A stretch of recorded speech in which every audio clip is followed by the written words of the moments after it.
তাপ ধোয়া, সাথে তোর হাত ছোঁয়া, কপাল চুমু আঁকা। গন্তব্যের শরীরে স্বল্পনা ভালো, ভুল ত্রুটি বাঁচা, ফিরে আসার স্তব্ধতার ভিড়ে, অনিয়ম অযথা শরীরে।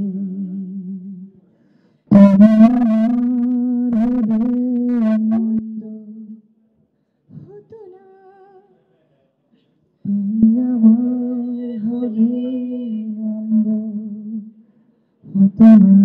হচ্ছে একজন সিঙ্গার এবং সেখান থেকে সে অ্যাক্টিং করছে। আমি আসলে পার্সার ভিতরে আসলে আমি যে প্রথম যখন গান থেকে অ্যাক্টিং আসলাম, সেই ছোট্ট যে নতুন ছোট্ট যুবক ট্রাই হার্ড যুবকটাকে আমি দেখতে পারলাম। আমি আসলে সেম স্পিরিট ওর ভিতরে পেলাম। পার্সার সবচেয়ে বড় গুণাবলী হচ্ছে মেয়েটাকে যদি আপনি ঠিকঠাক ভাবে বলেন, ও এত যত্ন করে কাজ করে। And I was very very happy that যে আসলে ও পার্ট অফ দিস প্রোডাকশন। আমি অনেস্টলি স্পিকিং আসলে এক্সপেক্ট করি নাই যে পার্সা এত এত ভালো অ্যাক্টিং করবে। And I am very very proud that আমি আসলে অলরেডি হাফ মিউজিশিয়ান হাফ অভিনেতা হয়ে গেছি। ও এখনো সিঙ্গার, এখানে পাকা একজন অভিনেতা আছে। সো আমি ট্রানজিশন হচ্ছে এরকম দুইজনের মাঝখানে। But I am very happy যে দুইজনের সাথে কাজ হয়েছে। It's fantastic, it's a beautiful balance. এটা মানুষজন দেখলে বুঝতে পারে। আমরা যখন শুটিং করলাম, শুটিংটা শেষ হলো এবং আমি আজকে যখন ট্রেলারটা দেখলাম, আপনাদের কাছে ফুটেজ থাকলে দেখবেন, আমি ট্রেলারের সময় আমি জাস্ট তার দিকে তাকাই বলতেছি যে হোয়াট অ্যান অ্যামেজিং জব, মানে this is why you are Zahid Pritam. And আপনার তরফ থেকে তালি হয়ে যায় তার জন্য। What a fantastic director.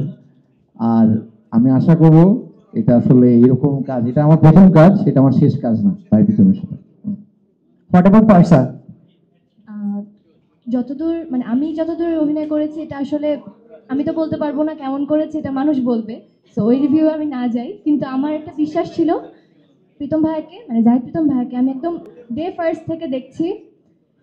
মানে পুরা সেটে না ছিল তো, তোমার উপরে ছিল, বাট আমি প্রীতম ভাইয়াকে দেখেছি সেটের একদম ফার্স্ট ডে থেকে। আমাদের সবারই হয়তো বা একটু মন খারাপ বা একটু হ্যাসেল হয়েছে অনেক, মানে যেরকম শুটে হয় আর কি সেরকম। কিন্তু আমি প্রীতম ভাইকে দেখেছি, সে একটা মিনিটের জন্য তাকে আমি মানে দেখিনি যে সে বিষণ্ণ বা সে হাসি মুখে নেই। সবার সাথে সে হাসি মুখে কথা বলেছে, সবাইকে সে ডিরেক্ট করেছে। মানে উনি অ্যাকচুয়ালি একজন ভালো ডিরেক্টর, এটা বলতেই হবে।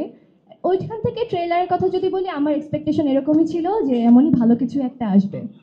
আমার সব কষ্ট গায়েব হয়ে গেছে, that's the right way to put it. মানে অনেক কষ্ট হয়েছে, কিন্তু সব কষ্ট এই যে এখন যেটা দেখলাম 2 মিনিট আগে, জাস্ট মনে হলো অনেক কাপ থেকে ওজন পড়ে গেছে আমার। দ্যাটস ইট, কিছুই না। ভালো লাগে না? বলেন, জোরে বলতে হবে। হ্যাঁ, অবশ্যই ভালো লাগছে।